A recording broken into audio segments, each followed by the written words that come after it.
The first deputy permanent representative to the United Nations of the Russian Federation told journalists in New York that Ukraine was committing chemical provocations, allegations that the ambassadors from the United States and United Kingdom called a false flag operation. Subject to the terms of usages of UNIFID materials are available free of charge for news purpose only. Now, UNIFID materials may not be sold or redistributed to third parties without the prior written consent of the UN or the UN entity, which is the source of the UNIFID material. All users of such materials must provide due credit to the United Nations or any UN entity in their use and broadcast of UNIFID materials. In the evening of March 21, a planned provocation of Ukrainian nationalists was carried out in Sumy, resulting in ammonia leak at Sumy Chimprom plant.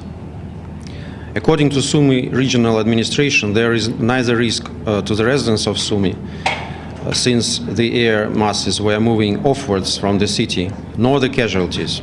It's hard not to conclude, given their record in the UK, in Russia against Alexei Navalny, given what we've seen in Syria, that this might well be a prelude to the Russians themselves creating some sort of false flag chemical weapons attack. But we've been very clear that there are procedures for dealing with this, and that Russia will face the full consequences if chemical weapons are used. They always sort of preview what they plan to do by accusing others of doing exactly the same thing. So we see this as a false flag opportunity, and they are basically warning us of their future plans. We're now joined by Global Affairs analyst Kelechi Deka. Good to have you join us. He joins us virtually, by the way. Kelechi, good to have you join us.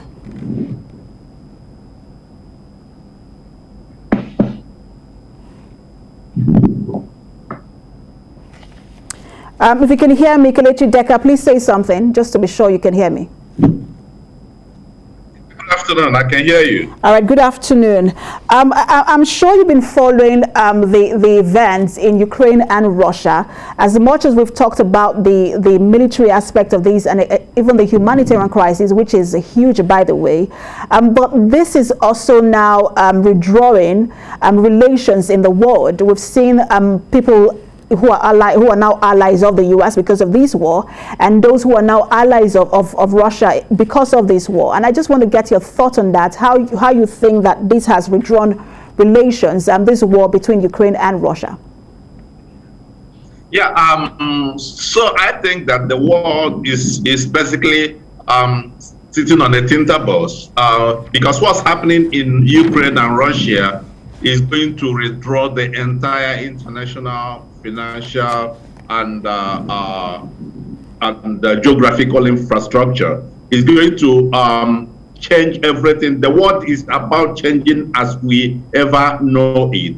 And so many people are not in a position to grasp the depth and the extent of the changes we are going to experience with this war and even after this war. I think what's happening now is that China has been primed earlier to not only to be the second world power, but to exceed, to move towards becoming the #1 global power.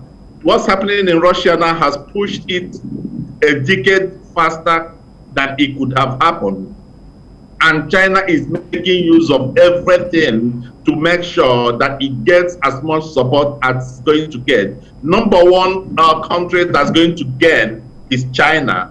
And #1 country that's going to lose is Russia. But aside from that, we are still facing a situation that's likely to plunge the world not only into a global energy crisis, but is going to plunge the world into a global food crisis.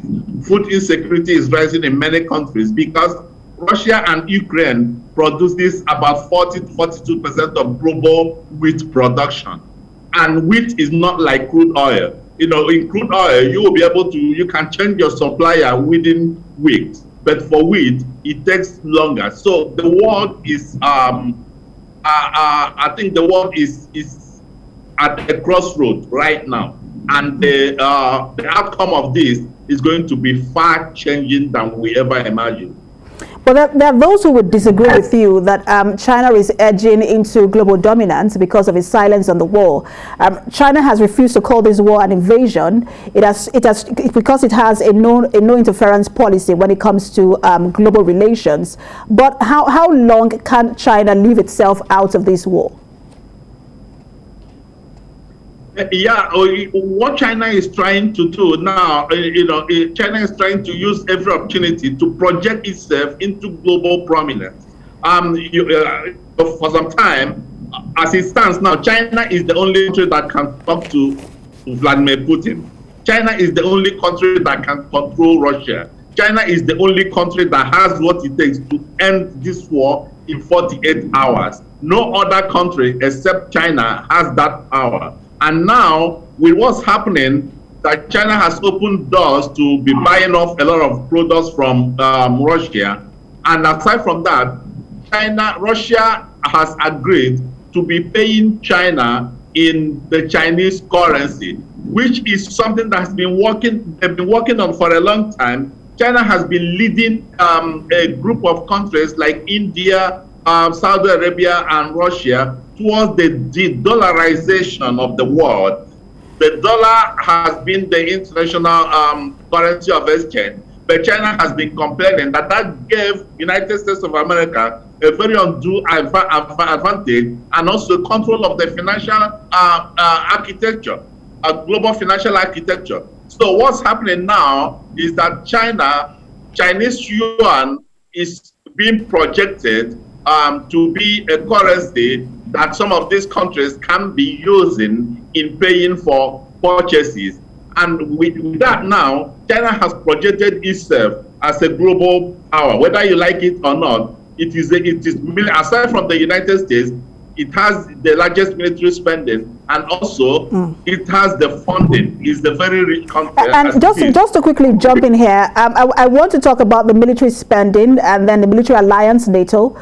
We understand, we know that the reason for this war in the first place is because of the interest of Ukraine to be part of NATO, and there are other countries who are willing to be part of NATO. Now, when you look at this war and what it has caused in terms of humanitarian crisis, how far do you think the West, and by the West I mean the US and Europe, can extend further east in terms of military alliance and just dominance?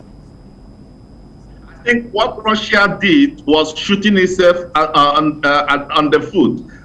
First and foremost, Russia has given all those other countries that were reluctant in thinking of joining NATO. Russia has given them the opportunity, it has given them that reason to look for a protection. Let me give you an instance. In 1994, when Russia, United States of America, Britain, and Ukraine signed the Budapest Memorandum, the Budapest Memorandum was aimed at having Ukraine to surrender all its nuclear armaments to Russia and destroy some in exchange for its territorial integrity. Ukraine told the United States, Britain, and Russia that it can only release all those nuclear armaments if those three countries can give it assurance that its independence, its territorial integrity will be intact, and that no country will ever try to invade it. Russia, US, and UK signed that deal, signed that agreement, but Russia has gone back into invading Ukraine. Now, it has also given some other countries the idea. I'm sorry, I do have to jump in. I'm out of time. I have to run. Thank you so much for your analysis, Kelechi Deka.